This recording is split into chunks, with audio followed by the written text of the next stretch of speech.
आप expressway, highway या फिर नेशनल हाईवे में जब चलते होंगे तो आप अक्सर देखते होंगे कि नए नियम के तहत आप बिना फास्ट ट्रैग के टोल क्रॉस नहीं कर सकते। अगर आपकी गाड़ी में फास्ट ट्रैग रिचार्ज नहीं है या फिर लगा नहीं है तो आपको दोगुना टोल टैक्स देना पड़ता है। लेकिन आपको क्या पता है कि दोगुना टोल टैक्स आप जो देते थे वो NHI के खाते में नहीं जा रहा था, बल्कि निजी हाथों में कुछ घपलेबाजों ने ऐसी सेटिंग की थी कि देश के करीब 200 टोल में लूट मची हुई थी और हर एक टोल से रोज का करीब 40-45 हज़ार रुपए कमाया जा रहा था। और अब तक के टोटल के मुताबिक करीब 120 करोड़ के आसपास ये पूरा घपला सामने आया है। दरअसल ये पूरा खुलासा हुआ है यूपी STF की एक जांच में।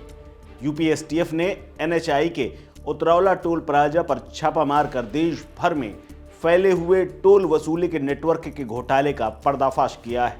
यूपी STF ने बुधवार को वाराणसी में करीब 35 साल के इंजीनियर को देश भर में टोल टैक्स धोखाधड़ी के नेटवर्क का मास्टरमाइंड मानते हुए गिरफ्तार किया है। ये नेटवर्क 14 राज्यों के करीब 42 टोल प्लाजा में फैला हुआ था और इसकी संख्या बढ़ भी सकती है। एक अनुमान के मुताबिक करीब 120 करोड़ रुपए ये लोग अब तक कमा चुके हैं। वहीं दूसरी तरफ अब NHI भी इस मामले को लेकर के अलर्ट हो गया है। दरअसल बीते 2 साल से ज़्यादा समय से टोल टैक्स की वसूली हो रही थी, ऐसा अनुमान लगाया जा रहा है। पुलिस धोखाधड़ी का पता लगाने की हर एंगल से कोशिश कर रही है, लेकिन इसकी सीमा का अंदाजा इस बात से लगाया जा सकता है कि अकेले मिर्जापुर के अतरौला टोल प्लाजा में ही घोटाले के कारण NHI को रोजाना करीब 45 हज़ार रुपये का नुकसान हो रहा था। अब आप समझिए कि जितने ज़्यादा टोल होंगे उतना ही बड़ा ये घोटाला रहा होगा।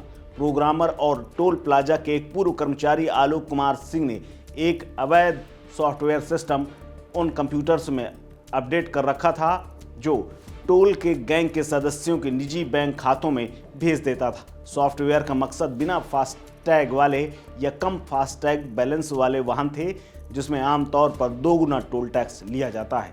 दरअसल इन लोगों ने एक फ्रॉड ऐप बना रखा था जो NHI के आधिकारिक सॉफ्टवेयर के साथ साथ काम कर लेता था। नकली रसीदें NHI की रसीदों की नकल करता था, जिससे घोटाले का पता लगाना तक बेहद मुश्किल था।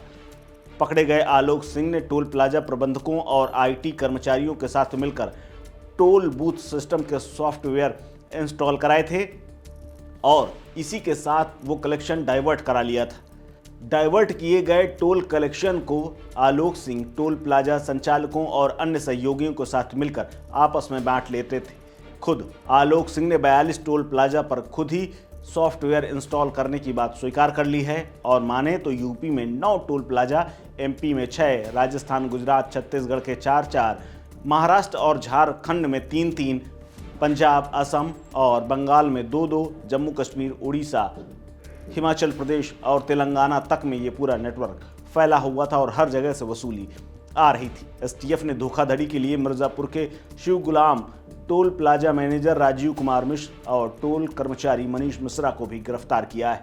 आलोक सिंह ने अपने बैंक खातों और डिजिटल वॉलेट के जरिए कमाई की सफ़ेद करते हुए उस पूरे मकड़ जाल को कबूल किया है और बचने के लिए उसने ये भी कहा कि उसने तय किया कि NHI के अधिकारी सॉफ्टवेयर में गैर फास्टैग वाहनों से केवल 5% टोल दर्ज किए जाएं, बाकी को छूट प्राप्त या अपंजीकृत के रूप में दर्ज किया गया था। यानी पूरा नेटवर्क अब ध्वस्त हुआ है और ये संख्या कई सैकड़ों करोड़ में जाकर के रुक सकती है, क्योंकि 2 साल से ये हो रही धांधली लगभग हजारों वाहनों के साथ हो चुकी है।